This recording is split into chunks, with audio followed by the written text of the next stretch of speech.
शुभांकर हमारा नाम है, हमारे नाम में 10 अक्षर है। तो 10 अक्षर हैं। हाँ। तो गुणे 4 कर दीजिए।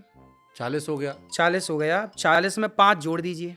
ठीक। 45। 45 में प्लस 45 और कर दीजिए। 90। 90 को 8 से भागित कर दीजिए। मतलब 11 8 88 होता है। 88 89 90 2 अंक बचा, वो 2 है राम।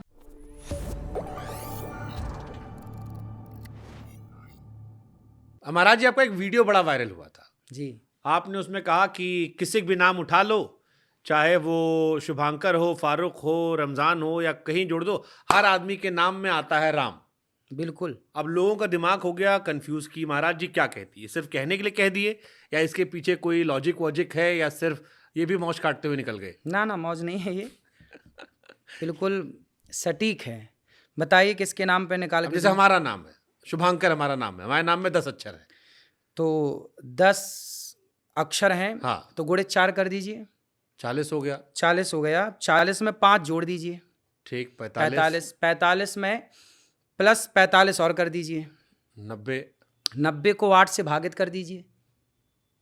मतलब 11 8 88 होता है। 88 89 90 2 अंक बचा, वो 2 है राम। नहीं तो ये जो जोड़े घटाए आप है, हाँ, ये कोई फॉर्मूला है या जय श्री राम? ना ना, अब फॉर्मूला ना होता हाँ।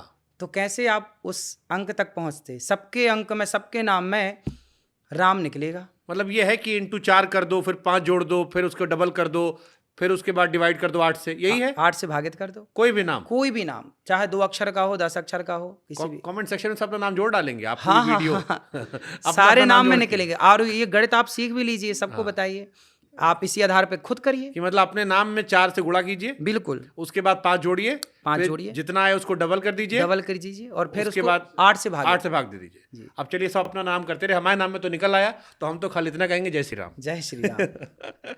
अच्छा, एक चीज और आता है आजकल, एक बड़ा वायरल, जैसे आपने मोबाइल रखा है, हम कथावाचकों को देखते हैं कि अपने पास एक रुमाल रखते हैं, और जब भगवान ने कथा सुनाए तब बीच में ऐसे किया, उसके बाद दे फल फल फल फल आंसू बहता है।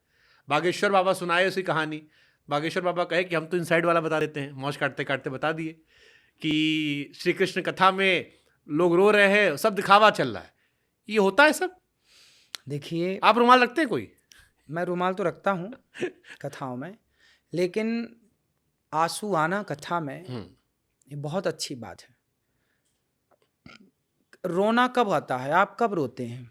जब भावुक होते हैं। बिल्कुल, जब आप भगवान से कनेक्ट हो जाते हैं। हाँ। जब आप एक उस गहरी स्थिति में पहुंच जाते हैं ना, तब फिर आंखों में आंसू आते नहीं, हैं। लेकिन दबा के विक्स लगा लो तब भी निकल आते हैं। कुछ शायद किए होंगे तो उन्होंने देखा होगा। सबके लिए बात लागू नहीं है ना, सबको एक ही लपेटे में कैसे लिया जा सकता है? क्योंकि बहुत लोग ऐसे हैं, बहुत संत, मैं अयोध्या जी में रहा, हमारे पड़ोस में। हाँ, मैं अयोध्या जी में राम कथा पढ़ने वहीं गया, तो मैंने अपनी आंखों से देखा कि वहां पे मधुकरिया संत रहते हैं। मधुकरिया समझते हैं? जो भिक्षा मांग कर लाते हैं और सरयू जी के किनारे दूर जंगलों में वो रोटी खा के अपना भजन करते हैं। और मैंने खुद देखा कि वो संत ना शाम होते ही कनक भवन जाते हैं। आप कनक भवन तो जानते हैं? कनक भवन जाएंगे और कनक भवन भगवान के ठीक सामने वो बड़े बड़े वो नहीं दरवाजा, उसमें सामने खड़े हो जाएंगे से टिक के, और घंटों तक वो भगवान को देख के ना रोते रहते हैं। वो जहाँ खड़े होंगे आप नीचे देखेंगे तो पूरा फर्श गीला हो जाता है। वो एक साधना है प्रभु से प्रेम की। क्या चाहते हैं वो? रोटियां मांग के ले आते हैं, खा के अपना भजन करते हैं और भगवान की याद में रोते हैं कि प्रभु कब दर्शन दोगे। क्या यूं ही जीवन गुजर जाएगा हमारा आपके बिना?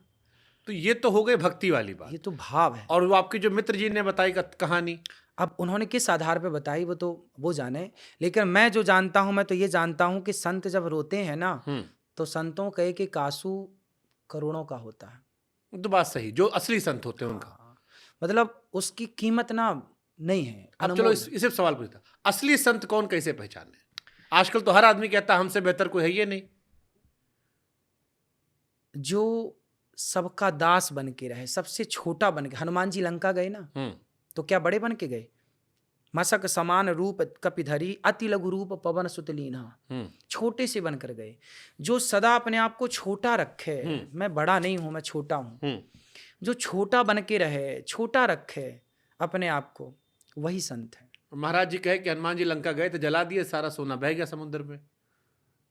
हाँ। लोग कहे भाई इसका क्या लॉजिक था, थोड़ा पूछ लीजिएगा महाराज जी से। भाई आप बताइए सोना जलता है कि नहीं? हाँ लेकिन तो लोग भी जल जाते ना महाराज जी, अगर पूरी लंका सोने की थी, पूरा लंका जल के तो आदमी भी जल जाते। नहीं नहीं, आदमी तो दूर खड़े हो गए, जब लंका में आग लगी, घर में आग लगी तो लोग सड़क में खड़े हो जाएंगे। अभी तो सड़क में खड़े हो जाएंगे। क्या मैदान नहीं था, क्या पार्क नहीं था वहां पे? बड़े बड़े मैदान, कंस ने जो लंका बनाई, कोई सामान उसका वर्णन आता है। तो मतलब समंदर में जा खोजे तो मिल जाएगा सारा सोना? नहीं मिल जाएगा, वो बात नहीं है, पर सोना अधिक ताप में पिघल जाता ये है तो बात सही है, हाँ। ना।